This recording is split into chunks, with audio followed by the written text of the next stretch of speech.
ഒരു പന്നിയുടെ ജീവിതം ലളിതമാണെന്ന് നിങ്ങൾ കരുതുന്നു. തിന്നുക, ഉറങ്ങുക, ചെളിയിൽ ഉരുളുക. പക്ഷേ ആ ദിവസം എല്ലാം മാറി. ഞങ്ങൾ കുന്നിൻചെരുവിൽ സമാധാനത്തോടെ മേയുകയായിരുന്നു. യേശുവിനെ കണ്ടു. അവന്റെ ചുറ്റുമുള്ള വായു തന്നെ വ്യത്യസ്തമായി തോന്നി. പിന്നെ ആ മനുഷ്യൻ വന്നു, വന്യനും വൃത്തികെട്ടവനുമായി. കൈത്തണ്ടകൾ പൊട്ടിയ ചങ്ങലകളിൽ മുറിവേറ്റിരുന്നു. അവൻ ആക്രമിച്ചില്ല. അവൻ വിറച്ചുകൊണ്ട് യേശുവിന്റെ കാൽക്കൽ വീണു. പിന്നെ ഒരു ശബ്ദം, തന്റേതല്ല, പല ശബ്ദങ്ങളും, അത്യുന്നതന്റെ പുത്രാ, ഞങ്ങളുമായി നിനക്കെന്താണ് ബന്ധം?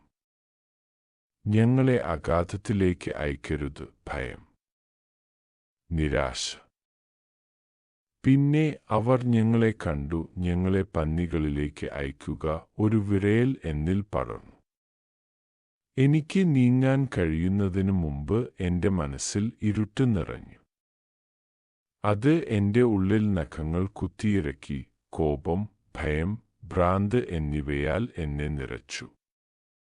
എന്റെ സഹോദരന്മാർ നിലവിളിച്ചു.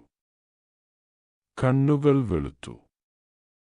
ഞങ്ങൾക്ക് ഓടേണ്ടി വന്നു, ഞങ്ങൾക്ക് രക്ഷപ്പെടേണ്ടി വന്നു. കുന്നിറങ്ങി, വേഗത്തിൽ, വേഗത്തിൽ കടലിലേക്ക്. നമ്മളെല്ലാവരും പന്നികളാണ്. ആ മനുഷ്യനിൽ നിന്ന് വരുന്ന ദുഷ്ടാത്മാവിനെ സഹിക്കാൻ കഴിയില്ല. മനുഷ്യൻ എങ്ങനെയാണ് ഇത്രയധികം വഹിക്കാൻ കഴിയുക? നമ്മൾ മരിക്കുന്നതാണ് നല്ലത്. വെള്ളം ശബ്ദങ്ങളെ നിശബ്ദമാക്കും. പീഡനത്തിൽ നിന്ന് ഞങ്ങളെ മോചിപ്പിക്കും. പിന്നെ തണുപ്പ്, നിശബ്ദത. തിരമാലകൾ ഞങ്ങളെ മുഴുവനായും വിഴുങ്ങി. പക്ഷേ എന്റെ അവസാന ശ്വാസത്തിനു മുമ്പ് ഞാൻ അവനെ കണ്ടു. ആ മനുഷ്യൻ ഇപ്പോൾ സ്വതന്ത്രനാണ്. മുഖം ശാന്തമാണ്, കണ്ണുകൾ വ്യക്തമാണ്. അവൻ രക്ഷിക്കപ്പെട്ടു. പിന്നെ നമ്മളായിരുന്നു അവന്റെ സ്വാതന്ത്ര്യത്തിന്റെ വില. കടൽ നമ്മുടെ മേൽ അടഞ്ഞു. കൊടുങ്കാറ്റ് ഇല്ലാതായി.